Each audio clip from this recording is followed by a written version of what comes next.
Good morning everyone. I am telling very beautiful riddle now. Radhe Radhe. Today is rainy day. So I am telling a riddle just now. Okay.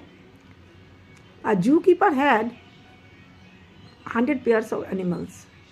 2 pairs of babies are born each animals. Sadly 23 animals do not survive. How many animals have left now?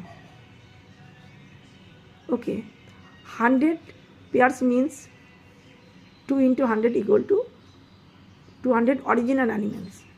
Each animal have 2 pairs of babies. 2 into 2 equal to 4 babies. So 4 into 200 equal to 800 animals plus babies.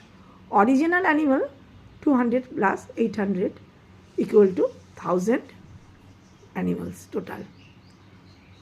23 animals do not survive. So 1000 minus 23 equal to 977 animals have left now. Hopefully you have understood well. Thank you very much, my lovely guys.